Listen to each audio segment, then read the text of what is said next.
Muito boa tarde para todo mundo já ligado aqui no nosso TTGP desta quarta-feira, dia 5 de março, quarta-feira de cinzas, pós-carnaval, em que a gente vai falar um pouquinho, dar um pouco das nossas impressões sobre o que foi a pré-temporada da Fórmula 1 no Bahrein lá no final do mês passado, na semana passada, entre os dias 26 e 28 de fevereiro, e dar alguns pitacos aqui, dependendo até colocar uma ordem de forças de como que as equipes se colocam para essa primeira etapa da Fórmula 1, que acontece daqui a pouco mais de uma semana lá na Austrália.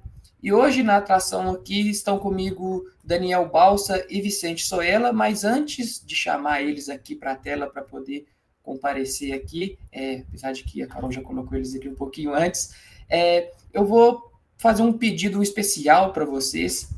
O primeiro deles é aquele que já é de praxe, já é de costume. Se você está acompanhando a gente aqui no nosso canal no YouTube, eu vou te pedir para poder já deixar o seu like aqui no vídeo, para poder dar aquela força no engajamento, espalhar a palavra do Grande Prêmio, também ativar a notificação aí no sininho, para poder sempre receber o conteúdo que a gente gera por aqui, o conteúdo diário, e também se inscrever aqui no nosso canal, deixar o seu comentário, como é que você acha que vem as equipes para essa temporada 2025 da Fórmula 1. E se você estiver acompanhando na TV, tanto no canal, tanto na Smart TV da TCL, quanto na LG, você não pode dar o seu like, não pode se inscrever no nosso canal, mas você pode compartilhar com aquele seu amigo a informação de que a GPTV já está no ar, com 24 horas de programação sobre esporte a motor, sobre automobilismo, tem transmissões de corrida, tem Mundial de Endurance, INSA, os nossos programas aqui diários, nossos vídeos, então você pode acompanhar tudo sobre o esporte a motor nesses canais. E além disso, eu também vou te convidar para conhecer o nosso novo clube de membros, que já está no ar, o Grande Premium, e ele conta com diversos conteúdos exclusivos, muitos benefícios. E você que for um dos assinantes, você que aderir ao nosso plano, você vai ter acesso a um Paddock Sprint completamente exclusivo, vai ter também direito a um clube de desconto que conta com aulas online, telemedicina e muito mais. E para poder fazer parte disso, é só você acessar agora o link que está disponível aqui na descrição do nosso vídeo. E se você estiver assistindo o programa pela GPTV, basta que você aponte o seu telefone, a câmera do seu celular, para esse QR Code que está aparecendo aqui na tela, e a partir disso você pode selecionar ali o plano que melhor cabe no seu bolso, que melhor te atende, que você acha que é mais interessante, beleza? Então, feito isso, eu dou as boas-vindas aqui agora a Vicente Soela, a Daniel Balsa, também dou boa tarde a Carol, que já está aqui nos nossos bastidores, fazendo a coisa acontecer. E boa tarde, Vicente. Primeiro vou pedir aí o seu destaque inicial e já vou te perguntar também como é que foi esse seu carnaval de 2025. Você aproveitou o carnaval?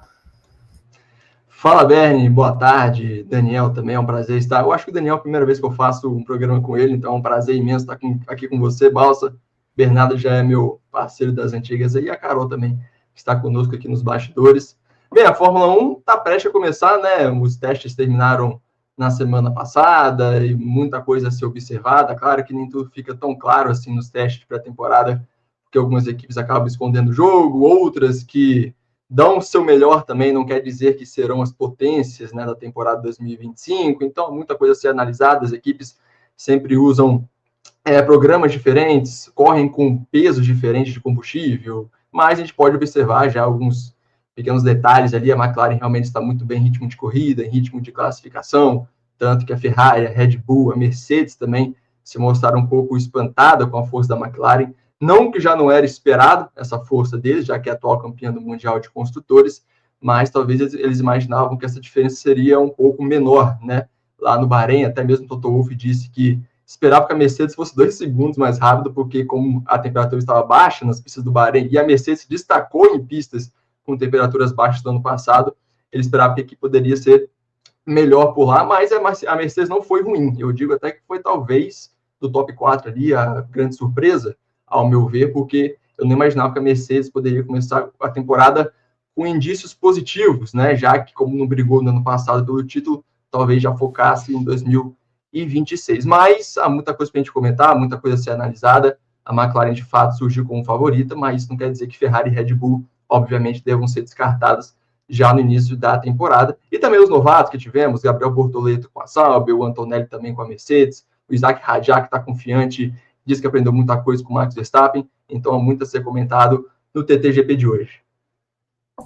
É isso aí. Boa tarde, Balsa. Seja bem-vindo a essa atração do TTGP.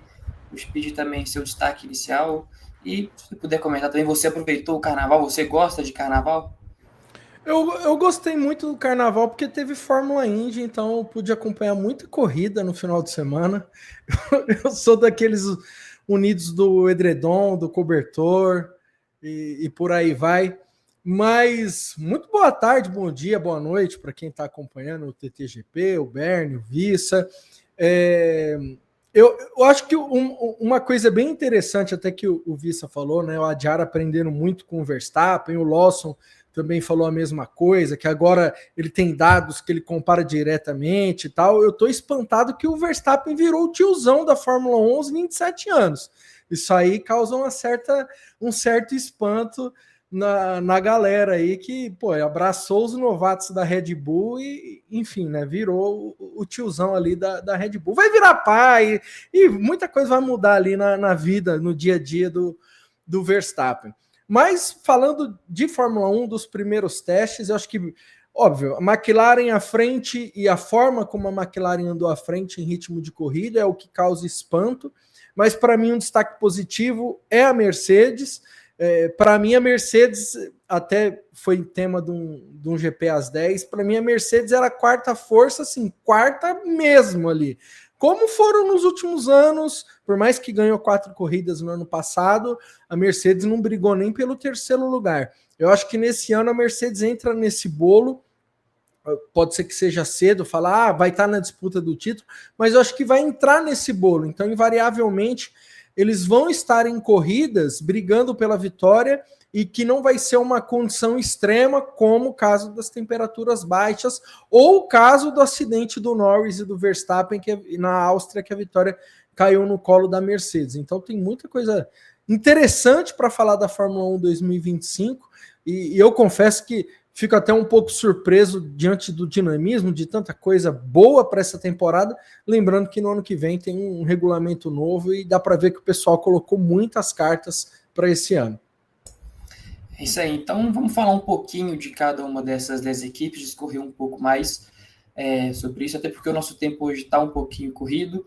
Então a gente vai fazer uma ordem inversa ao que foi o Mundial de Construtores do ano passado. Então a gente vai começar pela última equipe, até chegar na primeira, que foi a McLaren. Então vamos começar falando da Sauber, que é uma equipe que está tendo toda a atenção dos brasileiros esse ano, né? O Gabriel Bortoleto está fazendo a sua estreia ali pelo time em 2025, conta com uma dupla totalmente nova da Sauber, né? O Nico Hülkenberg também vai ali fazer a dupla com o Bortoleto, só que a Sauber a gente viu que nos últimos anos tem sido uma equipe meio zumbi, está meio que fazendo só numeração ali no grid da Fórmula 1, está esperando essa chegada da Audi para 2026 para de fato fazer o projeto, quem sabe, engrenar de vez, e ela foi uma das equipes que menos acumulou quilometragem total. No final das contas ela deu ali apenas, é lógico que apenas entre algumas aspas, mas se for comparar com outras equipes, foi um número consideravelmente baixo, apenas 354 voltas. E, dito isso, visto essas dificuldades que eles têm tido nos últimos anos, até esboçaram uma reação ali no final de 2024, Vicente. O que você acha que dá para a gente esperar da Sauber em 2025 com uma formação totalmente nova, um piloto experiente, um piloto jovem, e a partir do que a gente viu também ali no Bahrein? Olha, sinceramente, eu espero da Sauber agora, após os testes, aquilo que eu já esperava antes. Nada. Eu não espero realmente nada. Eu acho que 2025, apesar de ter muitas mudanças acontecendo ali internamente, o Mattia Binotto chegou ali na metade do ano passado, e aí temos 2 pilotos ali, né, o Gabriel Bortoleto, o Nico Hülkenberg chegando também, então é um sangue novo na equipe, 2 pilotos, uma dupla que, obviamente, ao meu ver, é melhor do que a dupla do ano passado, então já é um avanço também nesse aspecto. Só que a Sauber em si, ela mais do que as outras equipes, é um ano de transição, né? Há muita discussão sobre a questão será que as equipes vão investir em 2025 ou vão focar em 2026? Né? Se forem trabalhar em 2025, até quando, né? Até em qual período, em qual momento do ano esse foco vai estar de fato em 2025? E até mesmo o Zac Brown da McLaren falou que vai depender muito do início da temporada, né? Como as equipes vão começar, se algumas verem que tem chance, já vão mudar o foco, se não vão mudar o foco, se algumas verem que não tem chance de ser campeã, né, já vão mudar o foco. Então a Sauber, ela fica um pouco fora dessa questão, porque é uma mudança muito grande pela qual ela vai passar, né? É uma equipe nova com a Audi chegando em 2026. A Audi já tomou o controle total da Sauber no início desse ano, no dia 1º de janeiro, mas claro que ainda muitas coisas a serem resolvidas aí, né? O Binotto, o Jonathan Whittaker também está para chegar para ser o chefe da equipe. Então, é um investimento da Audi também, que vai fazer sua primeira temporada na Fórmula 1 em 2026. E aí, há muita coisa que ela ainda não está acostumada, que ela vai ter que aprender a lidar também na Fórmula 1. Então, a Sauber é um processo muito mais do que 2025 não vai dar para a gente, terminamos em último ano passado, vamos pensar em 2026. Não, é um processo que vai muito além disso, porque a Audi, obviamente, quer chegar em 2026 competitiva, quer chegar brigando pela parte de cima do grid, que eu não acho que vai acontecer, e natural que não aconteça, mas é um processo de transição diferente das demais 9 equipes, né? Então, a Sauber eu não espero muita coisa dela. Eu espero que haja um crescimento do carro. Eu acho que o C45 vai ser um carro melhor que o C44. No final do ano passado, a equipe já vinha desenvolvendo, já tinha mostrado desempenhos melhores no final do ano, mas também as rivais já tinham parado de se desenvolverem também, então por isso que a Sauber deu um salto pequeno. Mas eu acho natural também para a equipe continuar evoluindo, continuar crescendo, ter uma melhoria nesse carro. Acho que o Bortoleto e o Nico Hülkenberg podem extrair mais do que o Bottas e o Zhou extraíram no ano passado, então talvez aproveitando algumas condições ali de corrida, eles podem brigar por um top 10, coisas que o Bottas e o Zhou chegaram a fazer em alguns momentos do ano passado, mas por detalhes ali terminava em 12º, 11º, 13º, então acho que o Bortoleto e o Hülkenberg, eles dão uma chance maior da Sauber conseguir avançar mais ao top 10 e somar mais pontos do que foi na temporada passada. Mas, assim, a gente esperaria que fosse um carro melhor, a gente esperaria que o Bortoleto tivesse uma oportunidade melhor de mostrar o seu talento, mas não acho que vai ser, não acho que isso vai acontecer de fato por toda essa questão que eu estou falando aqui, que a Sauber passa por um momento de transição e uma transição complicada, uma transição muito complexa, vamos dizer assim, de uma estrutura que está bem, né, ela é muito mais simples, entre aspas, vamos dizer assim, do que comparado, né, com as principais rivais do grid, com as grandes equipes do grid. Então, a Sauber começa um projeto novo com a Audi agora, que é um processo que a Williams, por exemplo, já vem atravessando há alguns poucos anos, principalmente depois que o James Vowles chegou por lá para ser o chefe da equipe. E a gente vê que a Williams vem evoluindo, mas também a passos lentos, devagar, e com a Sauber vai ser a mesma coisa, um processo que está começando de fato em 2025. Então, a Sauber ali, o Bortoleto falou que estava satisfeito com o carro, que está aprendendo com o carro, pediu para fazer algumas mudanças no volante.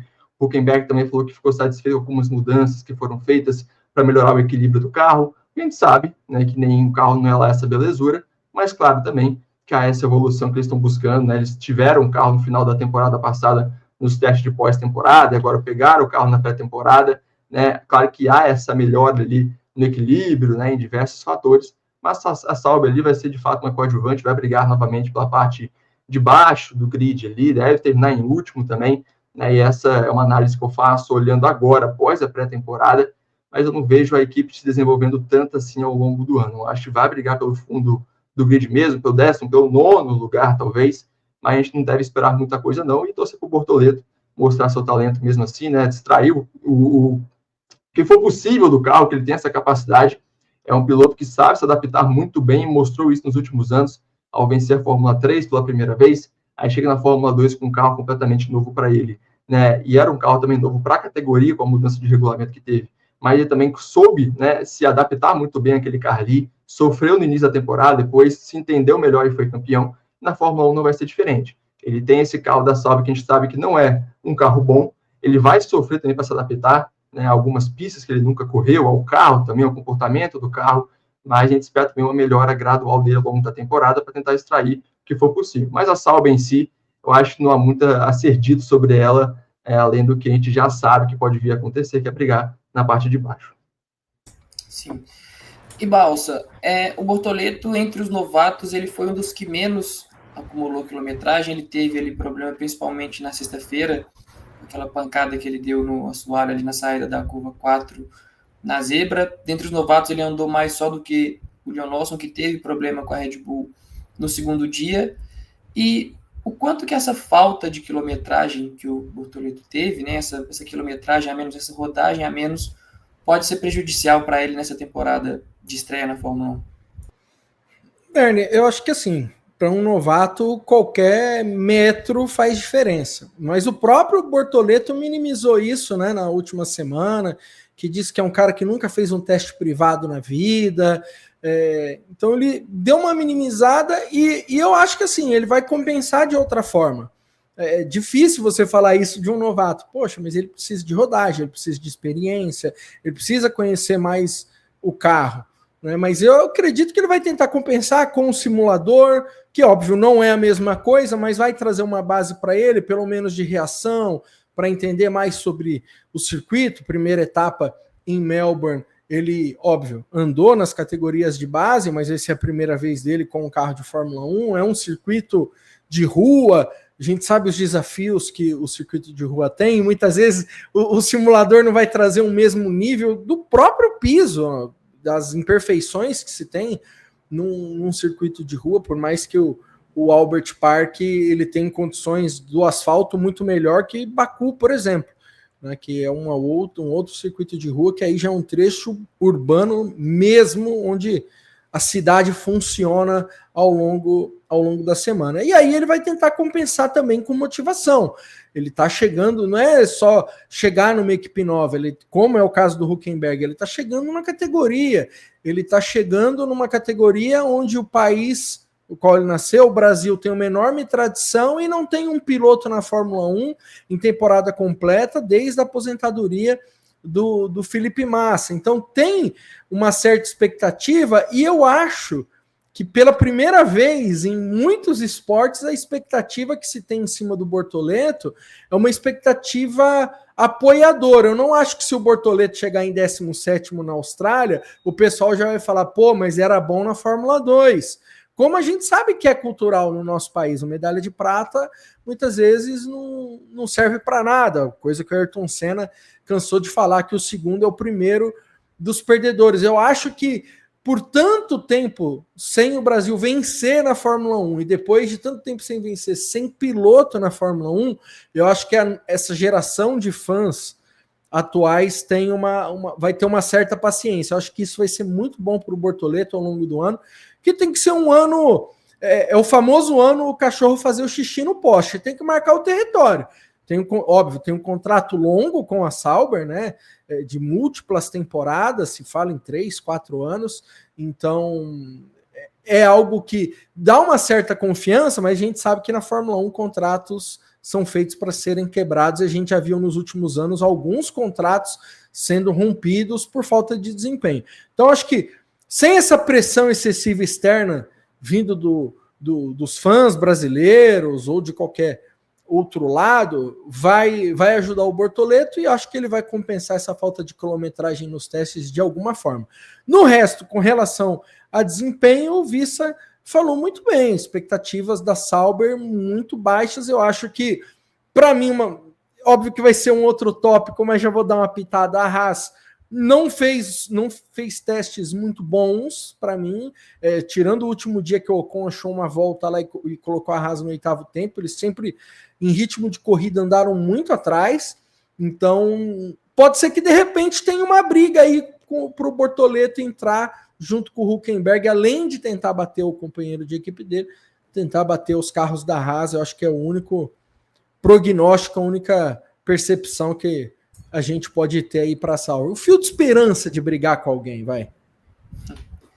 Eu concordo com você nessa parte em relação ao apoio da torcida. Eu acho que o pessoal pode vir com um pouco de visão diferente, até porque hoje o público tem um pouco mais de acesso à informação e sabe as condições também que o Bortoleto está chegando para encarar a Fórmula 1 nesse primeiro ano. Acho que o pessoal sabe que tem um ano muito de aprendizado, que é uma equipe ruim. Talvez a pressão não seja por parte da torcida, né?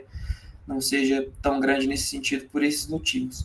Mas já passando para a Williams aqui, que vai ser a segunda equipe do nosso tópico de discussão, para mim particularmente, eu não sei se vocês concordam com isso também, mas ela foi uma das maiores surpresas aí do teste de 2025, ela finalmente deixou de sofrer com os problemas de produção do carro, que às vezes ficava pronto muito em cima da pré-temporada, às vezes no começo da pré-temporada só que eles conseguiam mostrar o carro de fato para o mundo. Conseguiram ali uma quilometragem interessante, 395 voltas, liderou o segundo dia de testes com o Carlos Sainz, e tem muita gente dizendo que ela pode dar um salto ali na tabela, brigar cada vez mais frequente, não no pelotão de cima, mas ser uma protagonista na Fórmula 1B, né, a partir da quinta equipe, sexta equipe por ali. E aí eu já pergunto para você, Vicente, quão real é esse salto de desempenho da Williams? O que ela pode almejar nessa temporada de 2025? Eu concordo muito com você quando você disse que a Williams foi uma das principais surpresas, porque para mim também foi. E aí eu até pego o gancho um pouco do que eu falei da Sauber, né? Que a Sauber vem com esse processo diferente de transição, que é tudo muito novo, ainda mais com a Audi chegando para 2026.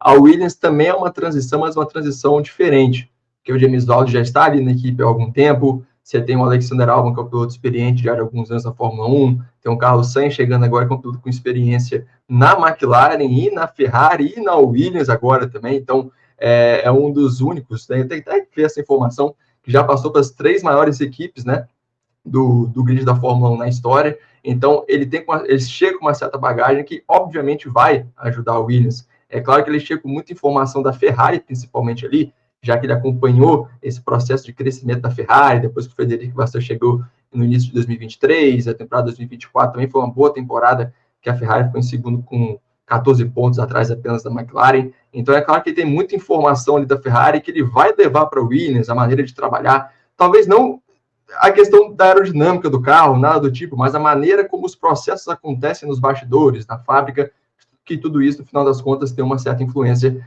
no desenvolvimento das equipes. Então, a Williams, ela é uma equipe que mostrou um amadurecimento grande para mim da última temporada, parece agora. Ano passado, a equipe, a gente sabe que não entregou grandes resultados, né? Sofreu com muitos problemas na questão financeira, também com muitas batidas que aconteceram no ano passado, a equipe ficou sem peça sobressalente. Tem que lembrar aqui que o Sargent nem competiu na Austrália porque não tinha peça, né, para ele competir na Austrália. Então, a Williams a gente vê num momento diferente, tanto na questão financeira, que agora tem um patrocinador master na equipe, ou seja, está chegando um apoio ali importante, tanto no desenvolvimento dos processos, né, que o James Vowles vem trazendo para a Williams nesses últimos anos, mudando, né, modernizando, é a palavra certa, alguns processos que já eram, assim, bem antigos ali na fábrica. Ele mesmo já disse isso inúmeras vezes, né, as planilhas em Excel, né, e tudo mais. E agora, com o Carlos Sainz chegando, também, como eu já disse aqui, tem esse ponto importante para ajudar o Williams a dar um salto. E aí, até me antecipando aqui, a gente vai analisar ainda a Aston Martin, a Racing Bulls, a Haas, que até o próprio Balsa falou ali, fez uma análise rápida, que eu concordo também com ele nessa análise rápida da Haas ali, que surpreendeu mesmo só no último dia. Então, desse pelotão intermediário, eu vejo a Williams com boas condições de dar um passo à frente. Terminou na 9ª posição no ano passado, talvez pode sim chegar mais próximo ali da 6ª posição, da 5ª posição talvez, já que a Aston Martin também no ano passado terminou na 5ª posição, mas também não foi com uma vantagem assim, né, em relação às demais.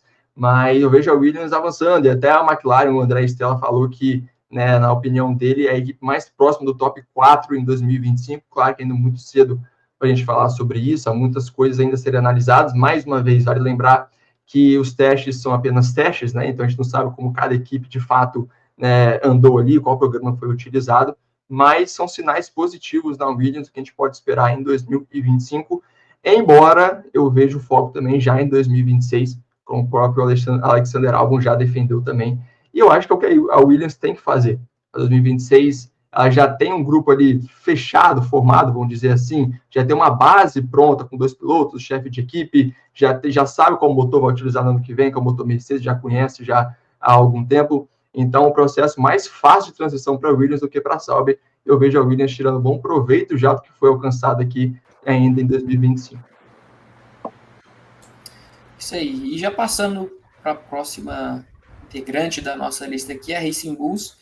Foi uma equipe que no ano passado, o início de temporada foi bem interessante. O Tsunoda que é um piloto que vem evoluindo de certa forma, tem se tornado cada vez mais consistente, mais maduro, conseguiu somar alguns pontos interessantes na primeira metade do campeonato, depois a equipe se perdeu um pouco ali na corrida de desenvolvimento, e agora o Tsunoda veio para essa pré-temporada dizendo que o carro até é melhor do que o do ano passado, que eles tiveram alguma evolução assim, mas ele acredita que os outros times, o salto dos outros times, os times que estavam mais próximos ali em volta dele, como por exemplo a Alpine, até mesmo a Williams, foram maiores do que o da Racing Bulls.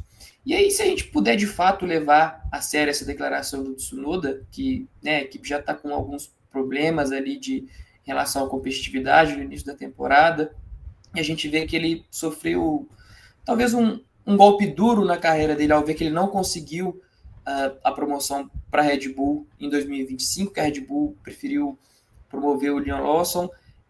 Como é que a gente pode ver essa temporada do Tsunoda, essa abordagem dele? O que essa falta de motivação dele, dependendo, pode acabar acarretando de forma prejuízo até para a própria Racing Bulls ou para a carreira dele, visto que talvez ele não tenha um desempenho bom o suficiente, um carro bom o suficiente para poder brigar ali pelas posições de pontos, Balsa? O Tsunoda 2025 ele vai ter que cometer, ele vai ter que tirar de onde não tem, porque é um ano crucial para ele. Eu entendo que, poxa, perdeu a vaga ali para o Lawson. A Red Bull já deu sinais de que o Tsunoda não faz sentido manter o Tsunoda por tanto tempo numa equipe que é para se desenvolver. Por mais que depois disso a Red Bull deu uma soprada, não, ele vai mostrar que pode ainda ter a vaga e tudo mais, mas eu acho, para mim, o caminho natural é no ano que vem o Lindblad pegar essa vaga. Já tem os pontos da superlicença, vai ter 18 anos, tá na mão dele fazer uma boa temporada na Fórmula 2, porque não faz sentido realmente para a Red Bull ter um cara que já não é mais um jovem piloto, ele já está entrando no seu 5º ano na Fórmula 1. E não que o Tsunoda não tenha mérito de estar na Fórmula 1, mas são como as coisas funcionam dessa forma dentro da Red Bull. A Racing Bulls é uma equipe para desenvolver pilotos.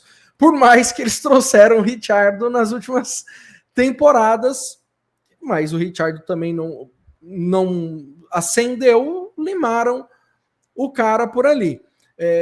Eu, de certa forma, eu acho que assim, não vejo a Racing Bulls tão atrás como está falando o Tsunoda. Sim, as outras equipes deram um salto, mas eu vejo um bolo ali, um pelotão intermediário bastante equilibrado. E aí eu pego uma frase antiga até do próprio Laurent Mekies, o chefe da Racing Bulls, que falou que cada atualização você ganha 1/10, você vai dar um salto muito grande, porque o equilíbrio, né, as equipes estão andando bem próximas ali. Então acho que isso pode fazer diferença. Com relação ao desempenho dos pilotos nos testes, óbvio, não dá para a gente falar, nossa, que atuação, que maravilhoso, porque são testes, a gente não sabe como que é a programação de cada um, mas no geral, nos 3 dias, diante do que o carro apresentou, diante do que a Racing Bulls tem do carro, tem das últimas temporadas, fizeram bons papéis ali, o Adjar e o Tsunoda.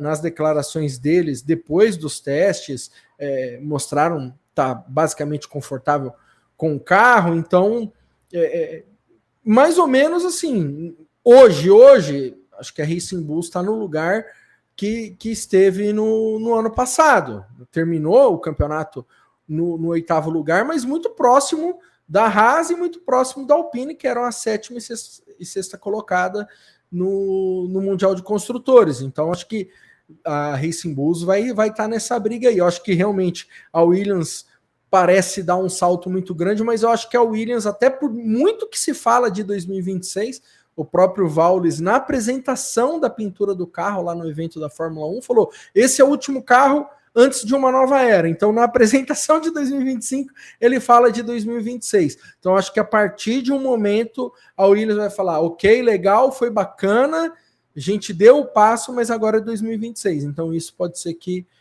faça com que a Red Bull também se aproxime da Williams, que para mim é a equipe, nesse momento, que lidera o pelotão intermediário. Concordo com você. Acho que, principalmente, eles não começarem um ano tão bem assim, não tem muito por que ficar batendo cabeça, tentando desenvolver o projeto de 2025. Mas não passando para a Haas, é uma equipe que também está passando por um processo de reformulação, trocou a dupla de pilotos, vai contar com o Esteban Ocon e Oliver Berman em 2025, o Ayao Komatsu assumiu ali a chefia da equipe do ano passado, vem fazendo um trabalho interessante ali no desenvolvimento do carro. No ano passado eles cresceram bastante, mas vocês já deram um spoiler aí sobre o que foi a pré-temporada da Haas, né? Não surpreendeu muito, apesar de ter conseguido uma alta quilometragem, eles só rodaram menos do que a Mercedes. Mas aí eu já vou te perguntar, Vicente, como é que você vê a Haas chegando para essa temporada de 2025, principalmente nesse momento de transição de regulamento? Você acha que tudo bem se o carro começar o ano ali brigando pelas duas posições do grid, com Sauber ali, ou alguma coisa nesse sentido, você vê a Haas investindo algum tempo nesse projeto de 2025, como ela fez em 2024, que o carro evoluiu de uma forma interessante, ou acha que o caminho deles é seguir de fato para 2026 e 2025 fica por isso mesmo? A Haas é uma equipe curiosa que, para mim, no ano passado, foi a maior surpresa, porque a gente sempre viu a Haas sofrendo, né, nos anos anteriores ali, 23, 22, ficava com aquela, né, tinha Mick Schumacher, o Mazepin, ficava com aquela troca de pilotos ali, em que nada de fato resolvia, e aí o Steiner saiu, chegou com o Matos para assumir, ele já era da equipe com o Matos, né, só foi promovido de engenheiro ali ao cargo de chefe de equipe, e a equipe de fato deu uma mudança, né? A Haas ela evoluiu bastante no ano passado, a gente viu que foi uma equipe que, né, conseguiu apresentar bons desempenhos ali, né, já tinha um bom ritmo de classificação. A gente vai lembrar que o Hülkenberg conseguia boas posições de largada e na corrida e acabava sofrendo com o desgaste dos pneus. Então, a Haas apostou muito nisso, em ritmo de corrida durante a pré-temporada. Como você bem mencionou, foi a equipe, né, a segunda equipe que mais completou voltas, né, atrás apenas da Mercedes, fez 457 voltas a Haas, e aí a gente for pegar aqui em questão de volta rápida, o desempenho não foi o mesmo, que o Oliver Berman ficou na última posição entre os 20 pilotos e Esteban Ocon ficou em 17º, ou seja, o objetivo da Haas não era focar em volta rápida, não era surpreender, não era ser a mais rápida, não era mostrar um desempenho ali fantástico. Ela tinha um programa próprio dela que foi focar naqueles pontos que foram mais negativos nos anos anteriores, como mencionei aqui, que era principalmente o ritmo de corrida. Então, apesar de alguns problemas que a Haas teve no carro, vai lembrar que o Oliver Berman que sofreu com a tampa do motor saindo voando lá do nada, né? Eu acho que foi no terceiro dia de teste, se eu não estiver enganado, mas eles conseguiram concluir um bom programa, acho que eles conseguiram alcançar os objetivos deles, que era analisar o desempenho do VF25. A Haas também, para mim, ao meu ver, tem chance de brigar ali bem no pelotão intermediário. Eu acho que vai continuar com essa boa sequência de desenvolvimento. Ainda mais tem o Esteban Ocon, que, ao meu ver, é um grande piloto, é um bom piloto, sim, o Esteban Ocon, que vai chegar com experiência da Alpine também. E aí o Oliver Berman, que é um novato, chegou a competir no ano passado em 3 corridas, 2 delas com a Haas, chega como novato, mas também é um piloto talentoso que pode ajudar a equipe nessa temporada.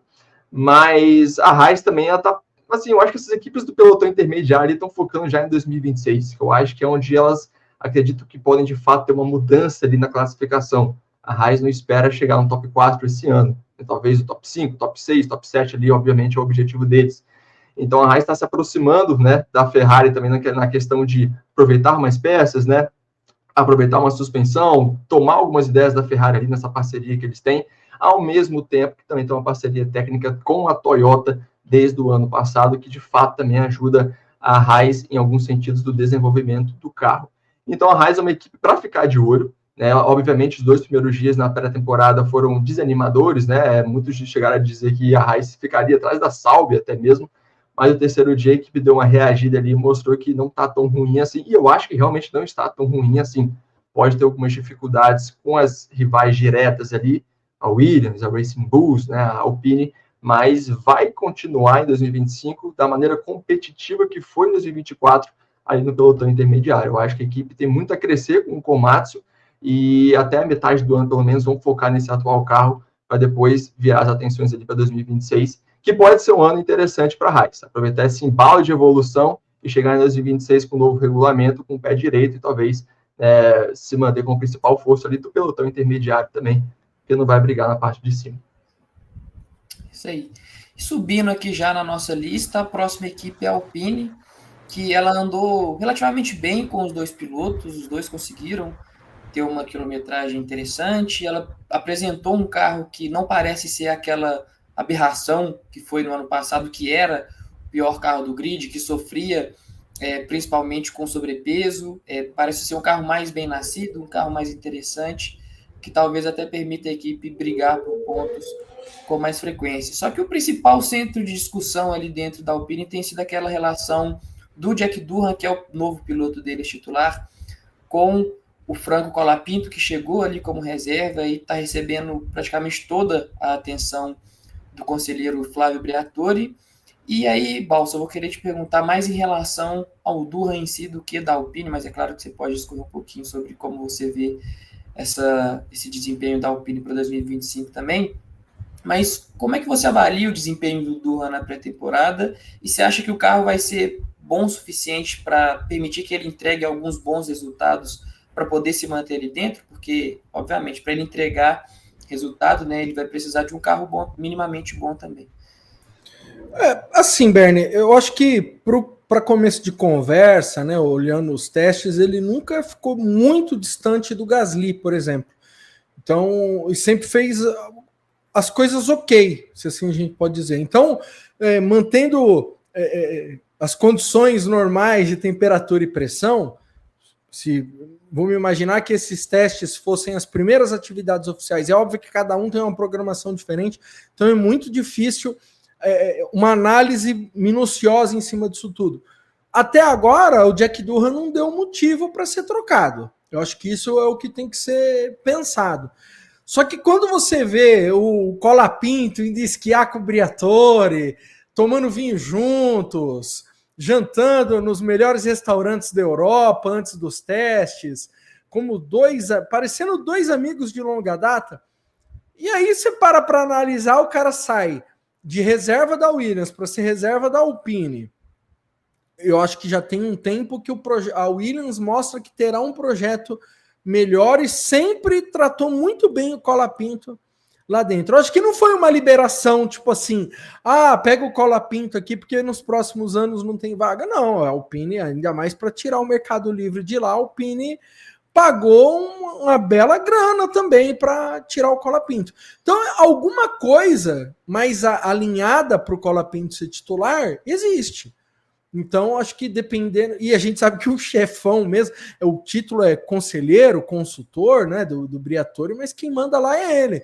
Então, a gente sabe que o Briatore, por conta de contratos, cláusulas e o seu próprio interesse, não pensaria duas vezes antes de tirar o Durham e colocar o Colapinto. Então, eu acho que independente do bom papel que fez nos testes, a Alpine como um todo fez um bom papel nos testes, eu acho que isso não vai tirar a pressão do Durham, não. Eu acho que o Durham está num caminho que ele vai precisar ser muito contundente para permanecer na Alpine. Quanto ao carro, realmente, o carro está bem melhor do que foi no início do ano passado, né? Carro que se arrastou no grid, mas que progrediu muito ao longo do ano. É até curioso, porque na apresentação, né, da A524, no ano passado, o Bruno Faman disse que era um carro que eles construíram para evoluir ao longo do ano, mas ele precisou sair para o carro, para de fato o carro evoluir no final do ano. Óbvio que o duplo pódio em Interlagos foi fundamental para a Alpine terminar no 6º lugar nos construtores. Uma corrida antes, o próprio Gasly falou, vamos lá, pelos caras, vamos lutar pelo 8º lugar nos construtores, e eles deram um salto enorme e terminaram na 6ª posição, e vem a Alpine nessa toada. Eu acho que tá ali numa briga com a Williams, de repente, pelo 5º lugar. É óbvio, aí tá todo mundo muito perto, e pode ser que as coisas mudem, mas eu acho que hoje a Alpine tá numa briga com a Williams pelo 5º lugar. Sim, então agora a gente chegando aí no nosso top 5, Aston Martin, que para mim, pelo menos, acho que foi uma das grandes decepções dessa pré-temporada. Só deram mais voltas do que a Red Bull, tiveram inúmeros problemas ao longo dos 3 dias. Lance Stroll até chegou a passar mal se eu não me engano, durante a sexta-feira.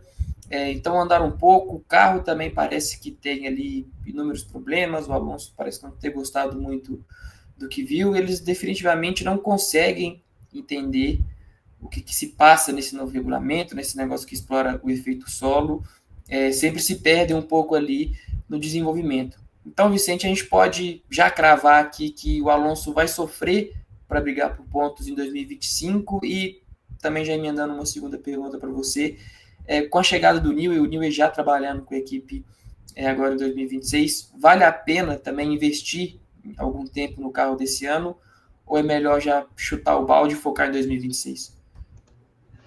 A Aston Martin, é curiosa a situação dela, porque é a única equipe que assumidamente já está focada em 2026 desde o ano passado, né? Em 2024, a Aston Martin já virou foco completamente para 2026, principalmente depois que conseguiram contratar o Adrian Newey, né? Que teve aquela saída inesperada da Red Bull, com tudo acontecendo na Red Bull com o Christian Horner e tudo mais. E aí acabou o Adrian Newey de bandeja ali, então o Lawrence Stroll foi lá, pegou ele, que foi uma contratação inesperada. O Lawrence Stroll vem investindo pesado na Aston Martin nos últimos anos, né? Trouxe o Fernando Alonso, que é uma baita contratação, não só pelo que pode entregar na pista, mas também, obviamente, nos bastidores ali, com feedback sobre o carro e tudo mais. Tem investido em diversos nomes ali do corpo técnico também, investiu na fábrica em Silverstone. Então, a estrutura da Aston Martin é tudo para ser uma equipe de ponta na Fórmula 1 nos próximos anos. Se isso vai acontecer, é outra história, né? E aí, como eu estava dizendo, o Adrian Newey, ele não estava inicialmente nesse pacote de investimentos, mas acabou surgindo a oportunidade, então a Aston Martin foi lá e aproveitou. E aí, desde que ele chegou, o foco já virou em 2026, embora ele só tenha começado a trabalhar na Aston Martin na última segunda-feira agora, no dia 3 de março, que acabou o período de carência com a Red Bull, então o Adrian Newey chegou, né, à fábrica, de fato, na última segunda-feira para começar a trabalhar, e aí, claro, ver aquele assunto de antes de sempre, né, que o foco é 2026, que o Adrian Newey vai encontrar a melhor estrutura possível dentro da Aston Martin, que eles vão deixar a fábrica e os processos mais enxutos, mais eficazes, para que tudo seja melhor para ele trabalhar, ou seja, toda a esperança da equipe está realmente sobre o Adrian Newey, que vai trabalhar em 2026, mas já admitiu também que vai ajudar em 2025, porque eles sabem, a Aston Martin inteira, que a situação não é das mais fáceis. A Aston Martin terminou em quinto no ano passado no Mundial de Construtores, 29 pontos à frente da Alpine, é uma vantagem considerável, considerando ali as equipes do pelotão intermediário, né? Mas a Aston Martin conseguiu muitos pontos no início do campeonato, quando essas equipes do pelotão intermediário, quem já citou que tudo, a Haas, a Alpine, a Racing Bull, ainda não estavam com bom desempenho. Depois que essas equipes cresceram na metade do ano, a Aston Martin tinha aquela gordurinha ali de vantagem para segurar a quinta posição, mas começando todo mundo do zero agora, a situação é complicada para a Aston Martin conseguir segurar essa mesma posição em 2025. A equipe deu poucas voltas, né? O Ar só deu mais voltas do que a Red Bull lá no Bahrein, completou 306 voltas, né, ao longo dos 3 dias de testes, teve alguns problemas também no carro, com os pilotos também, o Lance Stroll não participou quase ali do último dia, porque passou mal. Então a situação da Aston Martin é um pouco delicada para 2025, mas eu acho que eles não se importam tanto assim não, para ser sincero. Eles sabem que a situação é ruim, mas eles não estão se importando muito não. De fato, o objetivo é brigar em 2026. Então o Alonso vai sofrer sim em 2025, vai passar raiva em 2025, e o Adrian Newey está com uma responsabilidade muito grande, que obviamente tem totais capacidades aí de criar um bom projeto para a equipe a partir do ano que vem. Mesmo que ele ajude aqui e ali em 2025, não acho que a Aston Martin vai crescer de desempenho assim, né, a ponto de ser superior, ou um pouco superior, muito superior às demais equipes ali do pelotão intermediário. Eu acho que a situação é complicada, eu não vejo a Aston Martin terminando o Mundial de Construtores na quinta posição novamente. Eu acho que vai cair na tabela. Concordo com você. Acho que se esse carro, principalmente se já nasceu uma bomba, essa coisa problemática toda, não tem por que ficar dando murro em ponta de faca, ficar insistindo nisso. É melhor já aproveitar 2026, que aí a coisa é de verdade. O Newey já vai estar ali desde o início do projeto do carro, então acho que vale mais a pena também. Passando agora para as equipes do top 4, as equipes que venceram corrida no ano passado na Fórmula 1, a Mercedes, para mim, foi uma das que mais surpreendeu de forma positiva, acumulou muita quilometragem, tanto com o George Russell quanto com o Andrea Kimi Antonelli, foram 458 voltas no total, e o Russell ainda chegou a liderar a tabela de treinos, né? Finalizou a pré-temporada ali no topo. Então, Balsa, o quão a sério a gente pode levar essa liderança da Mercedes na pré-temporada? Dá para dizer que pelo menos ela reduziu a diferença em relação às 3 equipes, né, do topo da Fórmula 1? Eu creio que sim. Eu acho que a Mercedes diminuiu esse gap para as 3 do topo. Até o Russell disse algo muito interessante, se eu não me engano, depois do primeiro dia de teste, que ele disse que o carro da Mercedes sofria muito quando a temperatura estava um pouco mais elevada, porque um mínimo que você saísse do traçado ideal, você perdia o carro e era acidente na certa. E aí você para lembrar alguns acidentes, sobretudo depois o GP dos Estados Unidos, né? Ali o Hamilton bateu num dia, o Russell bateu no outro, foi para o México, o Russell bateu, o Antonelli bateu em Monza num dos treinos livres. Então era um carro, foi que o Russell falou, era um carro muito difícil de guiar e agora parece que as coisas estão melhores, né? O Toto Wolff até lançou uma dúvida até na fala que o Vissa trouxe aqui no início, que ele falou que esperava que nas condições frias a Mercedes fosse uns 2 segundos mais rápida, que foi onde a Mercedes, sobre condições bastante frias, lá no GP de Las Vegas, foi quando a Mercedes sobrou, né, com o Russell vencendo aquela prova. Mas parece que a Mercedes conseguiu equilibrar o carro melhor, pode não ser tão superior agora, a equipe pode ser não ser tão superior em condições de pista fria, mas que conseguiu equilíbrio para todas as condições. Eu acho que uma coisa que certamente o Antonelli também tirou um print e guarda com carinho foi que na primeira sessão oficial do Hamilton na Ferrari, quem liderou foi ele. Isso pode não significar nada para o campeonato, mas um piloto que, ao longo de 2024, por mais que todo mundo sempre ressaltou o talento dele, foi muito questionada, né, a contratação dele, como se fosse um piloto, não está pronto, não foi tão bem na Fórmula 2, ele chegou em sexto na Fórmula 2, em nenhum momento ele se colocou numa condição de brigar por título, é o cara que vai substituir o piloto, o maior vencedor de todos os tempos da Fórmula 1. E sempre teve uma nuvem cinza, assim, por cima da contratação do Antonelli, né? E não que ela tenha sido dissipada, mas eu acho que é um sinal positivo para a confiança do Antonelli para ele encarar o resto da temporada. Ele começou bem, entregou bem, não tem o que questionar, não teve um erro bobo, não teve uma bobagem que ele fez, nem teve problema com o carro, o carro quebrou, ele não testou tanto. Então, não que o Antonelli, depois disso, agora é um dos postulantes ao título, mas eu acho que a confiança dele aumentou depois do César. Eu acho que esse é o mais interessante para o Antonelli, e óbvio vai ser interessante para a Mercedes, e aí vamos ver como trabalha o George Russell, agora líder da equipe, ao lado de um piloto novato. O início, por enquanto, é positivo para a Mercedes. Concordo com você sobre o Antonelli. Dá para ver que tem uma evolução nele como piloto. Ele parece estar um pouco mais tranquilo, um pouco mais ambientado ali na Mercedes do que, por exemplo, quando ele fez aquela estreia no treino livre lá no GP da Itália. Lógico que eram situações diferentes, ele era a primeira vez dele, de fato, no fim de semana oficial da Fórmula 1, estava em casa, era uma pressão a mais, mas é nítido, assim, que ele conseguiu andar bem, fez muitas voltas boas. Também tive essa percepção bem parecida com você, Balsa. Mas passando aqui agora para a Red Bull, que para mim, dessas equipes do pelotão do topo, ela parece que foi a que mais sofreu com o carro como um todo. O clima ali dentro parece de bastante pessimismo. Verstappen falou mal do carro, o corpo técnico da Red Bull também admitiu que está tendo problemas com esse RB21, a quilometragem foi bem baixa.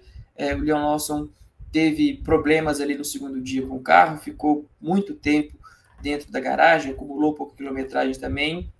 Então, estão dizendo ali que o carro não é bom o suficiente, não está no mesmo patamar das equipes que que brigam por vitória na Fórmula 1. E se esses relatos da Red Bull de fato forem reais, não forem um blefe, ô Vicente, dá para dizer que mesmo o Verstappen sendo o Verstappen, ele começa 2025, pelo menos em um primeiro momento, fora dessa briga pelo título?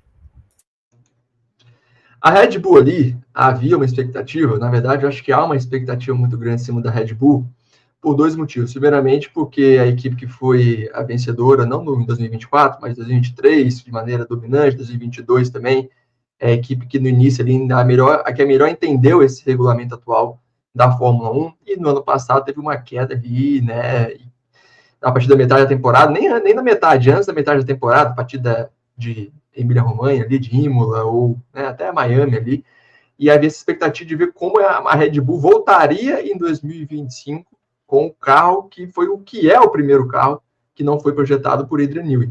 Então, como que eles conseguiriam se sair, como eles encontrariam soluções para chegar na temporada mais próxima da McLaren, da Ferrari, que eram equipes, né, melhores, né, no final da temporada passada.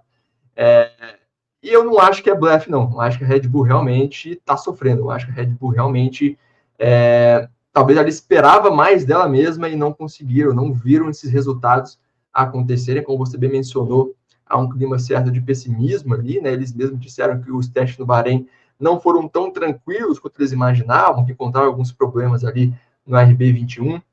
Foi a equipe que menos teve quilometragem, completou 304 voltas, conferir aqui, 304 voltas, mas a Red Bull ainda, assim, começa 2025 atrás de Ferrari, principalmente de McLaren, que é o grande objetivo deles, que obviamente é desbancar a atual campeã. Eu acho que é um ponto de atenção na Red Bull. Eu acho que, e eu não tenho tanta certeza que eles vão conseguir reverter essa situação nas primeiras corridas da temporada ali, na Austrália, né? Não sei como que eles vão chegar realmente de fato competitivo ali, brigando por vitórias. Eu acho que a situação da Red Bull é delicada entre as equipes do top 4. Foi a maior decepção que eu tive, porque eu realmente, pelo histórico da Red Bull, esperava uma equipe mais forte, fazendo frente ali de fato à McLaren na pré-temporada, mas não foi o que aconteceu.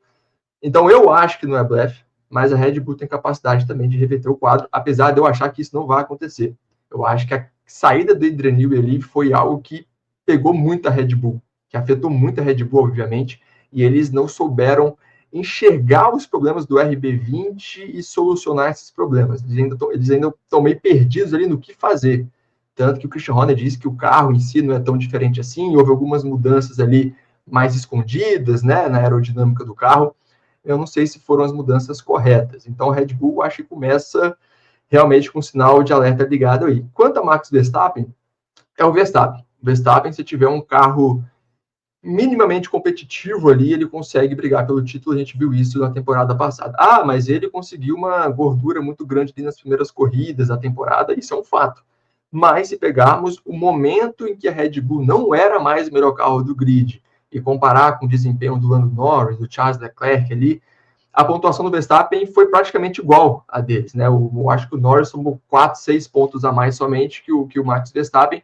E o Verstappen, ele é muito consistente, conseguiu, se ele não conseguia vencer, como ficou 10 corridas sem vencer, chegava no pódio, chegava no top 5, ficava em quarto ali, conseguia minimizar os problemas com o carro da Red Bull, que já era problemático.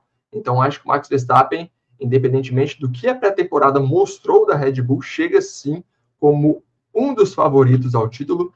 Não sei se é o grande favorito, obviamente é o atual campeão, então também tem esse direito de ser considerado o grande favorito, mas esse desempenho da Red Bull na pré-temporada diminuiu um pouco esse favoritismo, porque a Red Bull começa 2025 uma diferença para a McLaren maior do que terminou 2024, ao meu ver. Então, acho que Max Verstappen vai ter que remar um pouquinho mais para extrair desempenho do RB21. Mas, claro, que nunca pode ser descartado. Ele chegar na Austrália ali, conseguir uma pole position, se defender bem na corrida, que é uma corrida difícil de ultrapassagens, ganhar, né? E assim a Red Bull, a partir dali, conseguir ser mais consistente, desenvolver o carro, então o jogo muda completamente, né? Mas o início de temporada é um pouco mais complicado para o Max Verstappen, que vai ter mais problemas do que teve no ano passado.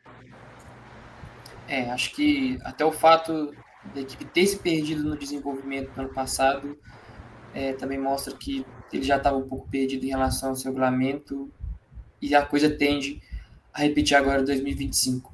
Mas agora estão passando para a Ferrari, que talvez seja a equipe com maior, que todo mundo está querendo saber o que vai ser em 2025, né, por causa dessa parceria com o Lewis Hamilton, que está chegando lá nesse ano, piloto mais vencedor da história, com a equipe mais tradicional e mais vitoriosa da Fórmula 1 também.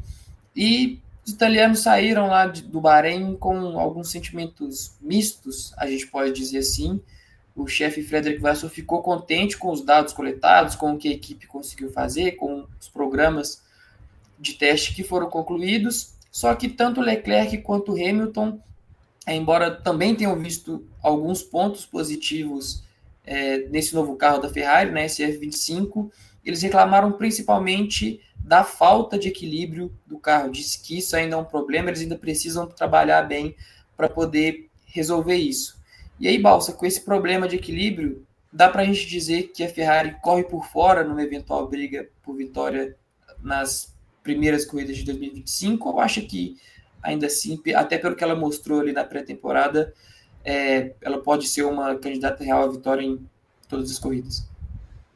Eu acho, assim, a Ferrari é uma candidata à vitória, sim, não sei se favorita, mas ela é uma candidata à vitória, mesmo com os problemas de equilíbrio, a não ser que a Ferrari, nesses dias até o GP da Austrália, tome um caminho que as coisas não vão bem, né? Óbvio que diante de uma evolução, de um progresso, de uma mudança, você pode tomar um caminho que as coisas piorem, né? E acredito que diante dos testes, acho que diante tem o Hamilton que é mega experiente, vai trazer um feedback bacana ali pro pessoal, o Leclerc já não é mais nenhum novato, então acho que a Ferrari alguma coisa vai encontrar. É óbvio que de cara, a gente vai colocar a a McLaren como grande candidata à vitória na Austrália, mas a Ferrari como um todo começou bem, mostrou como o carro aí ser a segunda força, e aí para mim tem um Hamilton que saiu da Mercedes, a Mercedes falou que foi o cara que elevou a equipe de patamar, ele chega na Ferrari, o pessoal da Ferrari impressionado com a forma que ele trabalha, tem se dado bem com o Leclerc, eles mesmos já falaram que tem uma amizade antiga, né, de mais tempo, então a dupla tá encaixada, pelo menos enquanto não disputam dentro da pista as posições. Então acho que a Ferrari vai ser sim uma candidata à briga por vitórias e quem sabe candidata ao título. Aí a única pulga que fica atrás da orelha é com relação a 2026, né? Pouco antes dos testes, o Vasseur mesmo disse que em dado momento eles vão ter que virar a chave. E aí a gente lembra a temporada de 2022. A Ferrari em 2021 se concentrou totalmente em 22 e começa o ano de 22 vencendo. A Ferrari começa 2022, que foi um ano que no final o Verstappen massacrou, muito também por conta do crescimento da Red Bull, mais por pataquadas da Ferrari também, né, que com o passar dos anos culmina na demissão do Mattia Binotto, do cargo de chefe de equipe, mas a Ferrari começou bem. Então, o retrospecto da Ferrari de virar a chave para um outro ano, ele é positivo.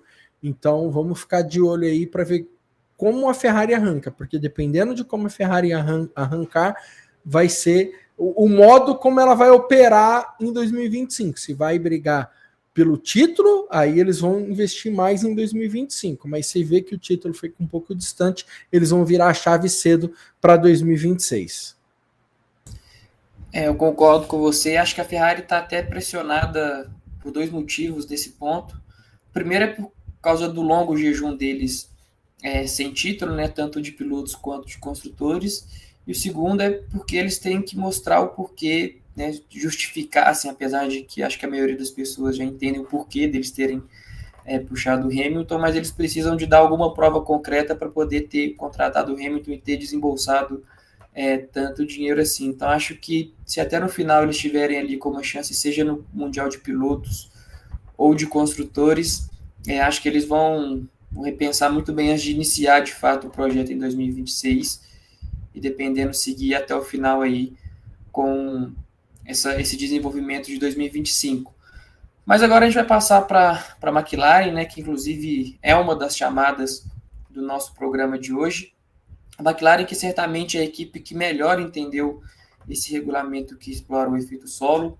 Tudo bem que no início tanto Ferrari quanto Red Bull estavam melhores, mas o interessante de ver da McLaren é que parece que ela nunca ela regride no que diz respeito ao desenvolvimento do carro. A cada atualização que eles trazem, o carro fica cada vez melhor, fica cada vez mais interessante. E o único problema, de fato, que eles tinham em relação ao desenvolvimento é que, às vezes, eles começavam a evoluir ao longo da temporada, a temporada acabava e, quando começava outra, eles estavam com um carro ruim, e até eles recuperarem o prumo ali, voltarem aos trilhos, demorava um pouco, eles perdiam pontos muito importantes. Só que parece que isso não vai acontecer em 2025. Né? Tanto o Lando Norris quanto o Oscar Piastri andaram muito bem na pré-temporada também, conseguiram tempos interessantes, falaram muito bem do carro. Eles até não chegaram a fazer muitas voltas muito rápidas, eles focaram um pouco mais ali em ritmo de corrida. O ritmo de corrida da McLaren, de fato, foi bem interessante, né? Tem até assustado um pouco, podemos dizer assim, a concorrência. Então, o próprio Hamilton, a Ferrari, a Red Bull, principalmente, tem falado que a McLaren está muito bem, que ela vem como favorita para 2025, né? Então, um cenário diferente do que a gente viu em 2024. E aí eu lanço a pergunta, né, que eu vou querer que vocês dois discorram sobre isso. A gente pode começar com o Vicente agora. Qual que pode ser o maior obstáculo do Lando Norris na busca desse primeiro título na carreira dele, Vicente? Ele mesmo. A resposta é ele mesmo. Acho que o Lando Norris ele precisa amadurecer e mostrou isso no ano passado. Foi muito criticado ano passado, perdeu muitas oportunidades de vencer corridas de fato ali com a McLaren, que foi o melhor carro do grid. Ele venceu poucas corridas, né, em relação com a força que o carro tinha ali a partir do GP de Miami. Fraquejou em alguns momentos de embate contra Max Verstappen, então foi muito criticado em diversas oportunidades, né? A McLaren tentou defender ele em muitas ocasiões. E assim, ano passado até entendo que tinha alguma desculpa, talvez, no sentido de que a McLaren não esperava ser campeã no ano passado. A McLaren começou o ano como terceira força no ano passado, atrás da Red Bull e da Ferrari, e de repente acertaram ali na atualização que foi para o GP de Miami, que a equipe fez o MCL 38, o melhor carro do grid. E aí eu acho que o Lando Norris, o Oscar Piastri e a própria equipe em si se viram em uma situação inesperada em que muitas vezes deixaram bem claro que eles não sabiam como se comportar. Eu acho que o próprio GP da Hungria é o maior exemplo disso, onde eles dão um undercut no próprio piloto, e aí fica aquela situação complicada, o Lando Norris deixar o Oscar Piastri passar, para o Piastri vencer a primeira da carreira dele, né, no ano passado. Então, o maior obstáculo da McLaren, de maneira geral para mim, tanto nos pilotos, tanto a questão da equipe em si, são eles mesmos. Eu acho que, assim, eu não fico surpreso com o ritmo da McLaren na pré-temporada. Eu acho que eu tenho um sentimento um pouco mais de decepção em relação a Ferrari e Red Bull. Porque você disse muito bem aí, algo que eu até tocaria, né, vou tocar aqui no assunto, que é, com a McLaren, ela parece entender muito bem qual caminho ela está seguindo com o carro. Desde que ela atualizou no ano passado, lá em Miami, como eu disse aqui, as atualizações são todas bem feitas, né? A equipe tem uma evolução. Ela foi a única no ano passado que não teve que voltar atrás em nenhum momento, não teve que trocar um assoalho, igual foi a questão da Mercedes, não teve aquela queda de desempenho da Ferrari, né, que após o GP da Espanha ali, que errou nas atualizações, teve que dar um passo atrás. A Red Bull também caiu no desempenho, como a gente também bem citou aqui. O próprio Helmut Marko disse no GP da Itália, se não me engano, que a equipe tinha que voltar atrás também, uma atualização, para entender melhor a RB20 naquela época e tentar, né, evoluí-la a partir dali. Então, e a McLaren não, sempre que botava uma atualização, o carro entregava mais desempenho. Às vezes deixava de entregar mais porque o Lando Norris ou o Oscar Piastri também não conseguiu entregar mais no ano passado. Então, a McLaren, ela vem forte esse ano. Vai lembrar que eles focaram muito no ritmo de corrida durante os testes de pré-temporada, tanto que nas simulações de corrida, a McLaren chegou a ser meio segundo a 1 segundo mais rápida do que as rivais. Isso é uma infinidade de coisas na Fórmula 1, é algo assim absurdo, se formos pensar que o top 4 estava tão equilibrado no ano passado, top 3, né? Vou deixar a Mercedes do ano passado um pouco de fora disso, Mas por isso que eu falo que a McLaren, eu esperava um desenvolvimento para 2025, mas que eu também esperava a Ferrari e a Red Bull crescendo, e não foi o que eu vi na pré-temporada. Talvez isso mude com o início do campeonato. Mas a McLaren vem forte, a gente vê que há um otimismo dentro da equipe, ninguém falou de maneira negativa ali, tem problemas para resolver, eu tive esse problema aqui com o carro, o carro está desequilibrado. Nenhum dos pilotos chegou a comentar sobre isso. Claro que eles jogam a responsabilidade para as rivais, o Norris jogou para cima da Ferrari a responsabilidade, o Piastri também tentou disfarçar um pouco ali, mas disse que há coisas interessantes na MCL 39, ou seja, a McLaren está confiante de que fez um bom trabalho e que está com a faca e o queijo na mão ali para vencer novamente o Mundial de Construtores e dar a Lando Norris a oportunidade, a grande oportunidade de brigar para esse título do Mundial de Pilotos. E ele mesmo disse, o Lando Norris, disse que a McLaren não tem desculpas para não brigar pelos títulos em 2025 e a pré-temporada deixou isso bem claro. A McLaren realmente não tem desculpas para não brigar pelos títulos em 2025. É o melhor carro do grid, está muito forte, está muito superior à Ferrari e à Red Bull, né, na questão de, como eu disse aqui, em comparação ao ano passado, a gente esperava uma diferença menor entre as equipes no início desse ano e a diferença é maior do que a gente, né, poderia imaginar. Então a McLaren começa com o pé direito, começa muito bem, então tem tudo aí para ser a força a ser batida, deve ser a força a ser batida em 2025, e o Lando Norris, por sua vez, tem tudo para ser campeão finalmente da Fórmula 1. Se vai ser, eu não sei, eu tenho as minhas dúvidas quanto ao Lando Norris, ao que ele pode arrumar com esse carro mesmo mais forte do grid, tendo como base o que a gente viu no ano passado, mas chega mais preparado psicologicamente, chega mais preparado com o carro em si, com a equipe em si mais madura agora, sabendo as estratégias que tem que tomar ao longo da corrida, as decisões que tem que tomar, e também com os desenvolvimentos que vão fazer no carro ao longo de 2025. Então, é um ano que tende a ser muito positivo para a McLaren, e isso ficou muito claro na pré-temporada. Agora, resta ao time tirar proveito da situação. Sim, Balsa, para você eu vou mudar um pouquinho a pergunta, mas é mais ou menos nessa linha também, porque ali na McLaren, o segundo piloto, né, não que ele seja declaradamente o segundo piloto, mas eles têm o Oscar Piastri ali dentro também, que é um piloto muito bom, foi muito bem na base, quando chegou na Fórmula 1 também conseguiu entregar resultados, venceu corridas no ano passado. Tudo bem que no ano passado ele deixou um pouco a desejar em alguns momentos ali, ele poderia ter entregado mais em algumas corridas, foi menos piloto do que o Lando Norris, mas ele tem um potencial gigantesco e existe muita expectativa em cima dele também. Talvez até esse ano pode ser um vai ou racha para ele nessa disputa interna com o Lando Norris. Talvez seja, de fato, a chance dele conseguir se impor ali dentro da McLaren e meio que provar para a equipe que ele pode ser o primeiro piloto, que ele pode liderar esse projeto. Então, eu te pergunto, o Piastri também pode ser uma das coisas que podem eventualmente impedir o Lando Norris nessa conquista do primeiro título, ou de fato o Lando Norris é o único obstáculo dele mesmo ali na Fórmula 1 2025? Olha, Bernie, se você tivesse feito a pergunta que você fez para o vice para mim, eu ia responder da mesma forma que o maior problema do Norris é ele mesmo para ser campeão. Mas analisando friamente, realmente é um ano crucial para o Piastri, porque a McLaren saindo com um carro melhor que a concorrência, vamos imaginar que realmente, em ritmo de corrida, a McLaren está meio segundo mais rápido que os demais, a gente presume que na maioria das vezes a McLaren vai fazer 1-2. Então a disputa pelo título vai se concentrar entre o Piastri e o Norris. E para que o Piastri não entre numa onda de segundinho, ele vai ter que mostrar resultado agora. Eu confesso que, assim, se puxar pela memória agora, tirando o Nico Rosberg, eu não lembro de um piloto que chegou como segundo declarado dentro da equipe e em dado momento ele virou o jogo.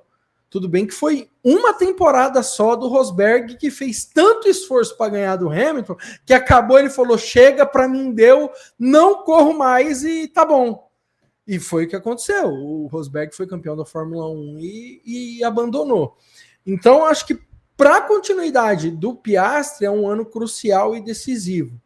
Só que eu acho também que a McLaren vai precisar rever alguns procedimentos, o Norris rever algumas posturas, porque, por exemplo, GP, não vou nem falar do GP da Hungria, que teve o jogo de equipe, teve o undercut, né, do Norris em cima do Piastri, e depois a McLaren falou, não, inverte o jogo. No momento que a McLaren estava arrancando para passar a Red Bull e havia uma esperança de que naquela toada o Norris pudesse passar o Verstappen, eles tinham que falar, ó, desculpa Piastri, mas é a chance da gente ganhar como piloto. E pro Piastri, que bom que não aconteceu, porque ali ia dar um carimbão de segundo piloto.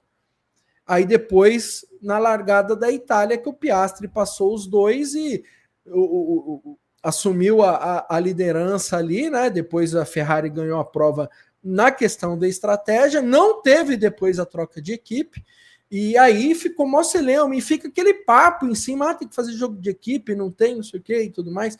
É óbvio que esportivamente, para o fã, é melhor a gente ver a disputa na pista. Mas eu acho que agora que a McLaren já larga na frente e não tem desculpa, como disse o Norris, para ser campeã de construtores e de piloto, ela tem que pelo menos começar com aquele discurso que a Ferrari tinha na época de Schumacher e Rubinho. Vamos esperar umas 3, 4 corridas e a gente vai definir o primeiro e segundo piloto.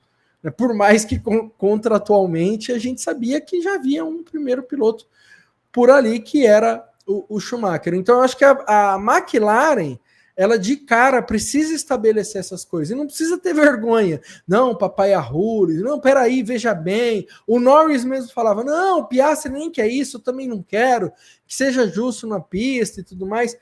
E às vezes eu acho que precisa ter uma postura voraz de querer o título, entendeu? De no seguinte, assim, ó, realmente não é o cenário ideal, mas se for a condição de ganhar o título, a gente vai ter que fazer isso, pronto, e acabou. E aí, desde cedo na temporada, a McLaren posicionar os pilotos e condicionar a disputa entre eles para que um tire ponto do outro e acabe, de repente, sobrando o título de pilotos para algum outro concorrente.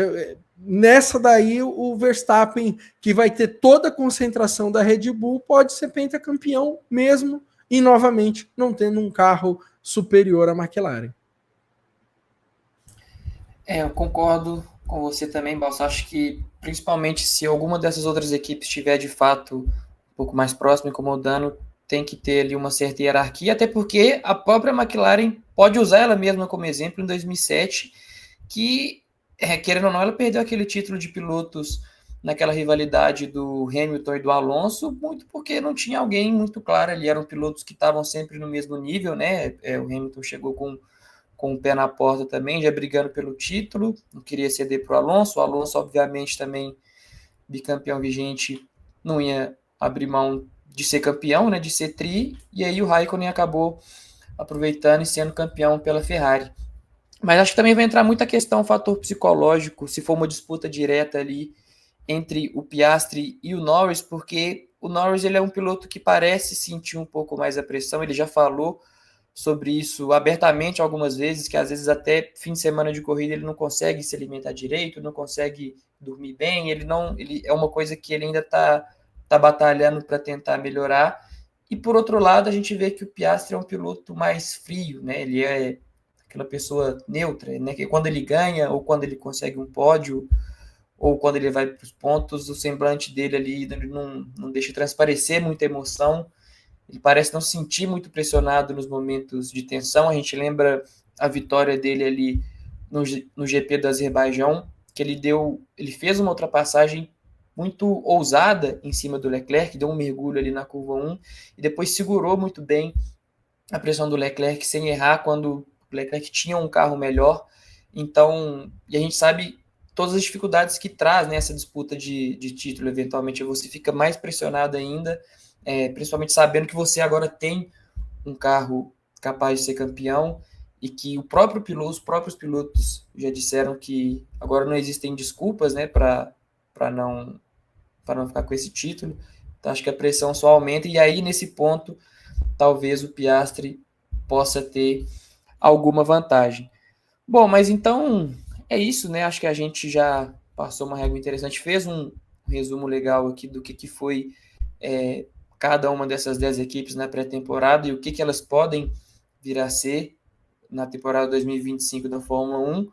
O TTGP dessa semana vai ficando por aqui, mas antes de a gente partir, eu convido vocês a continuarem acompanhando toda a programação do Grande Prêmio aqui no YouTube, que esse ano está num formato um pouquinho diferente do que foi no ano passado.